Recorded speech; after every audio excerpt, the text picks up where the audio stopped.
Former Vice President Mike Pence on Thursday offered his most extensive comments to date on the January 6th Capitol riots, calling it a dark and tragic day in history, but accused Democrats of using the events that day to divide the country.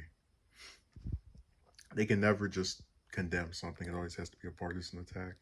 Pence, in a speech in Hillsborough County, New Hampshire, acknowledged he and former President Trump may never agree on what transpired that day, a nod to Trump's defense of the rioters at the Capitol.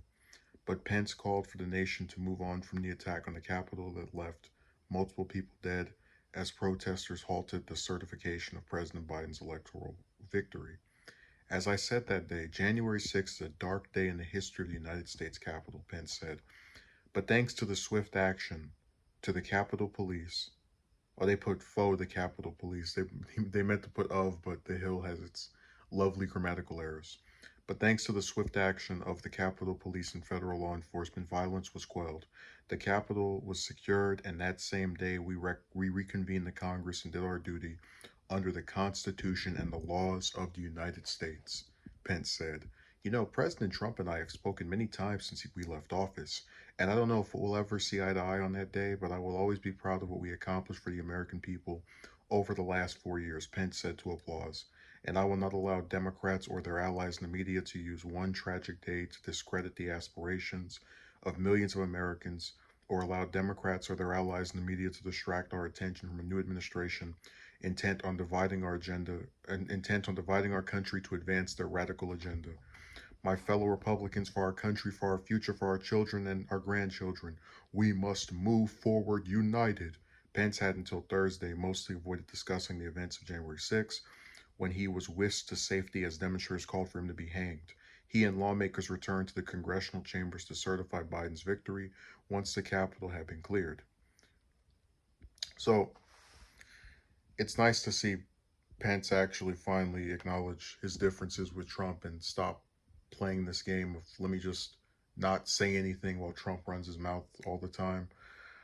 And, you know, it really sucks because people like him and Liz Cheney are individuals I don't agree with on pretty much any policy issue, but they are not backwards enough to try and pretend that an event where a group of people were so hell-bent on denying the results of an election after months of misinformation from Republicans as to threaten and threaten lawmakers and show up during their session to certify these results was not what it was.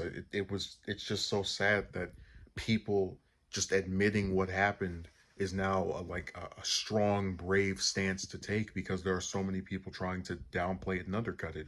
But see, where Pence loses me is where he says, and look, I expect him and all the rest of the Republicans to pretend like Biden is the brand new socialist wet dream. But when he says, I will not allow Democrats or their allies in the media to use one tragic day to discredit the aspirations of millions of Americans, well, hell, when an administration has a scandal or large type negative event happen, it usually gets remembered. With Clinton, you had the scandal with Lewinsky and his impeachment, you know, that's subsequent to that. With Nixon, you had Watergate. Um, you know, it's really sad that he can't just say this was wrong. Let me acknowledge that it's wrong and let me address why what the Democrats are saying about my tenure is incorrect. I would have no complaints. I would still think he was trying to gas himself up, but it certainly would not come off as let me pretend the Democrats are using this event as a means to downplay all the other things the Trump administration did. Because I think that's BS. You know, people still acknowledge the border wall. They still acknowledge an attempt with peace negotiations with North Korea, the Soleimani assassination, the tax cut, which was the only thing that Trump managed to pass in his 2 years of having all of Congress.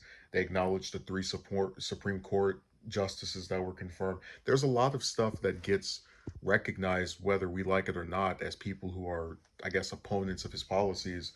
But when you have a event like this that takes place all the way near the end of a president's tenure, and you now have lawmakers that are trying to run in 2024 with the support of these same people that in a lot of instances did this crazy stuff, of course it's going to get talked about. He literally had this happen as he was on his way out, and then acted like a clown in his response to it. Well, we there were good people, and we love you, and it's, like,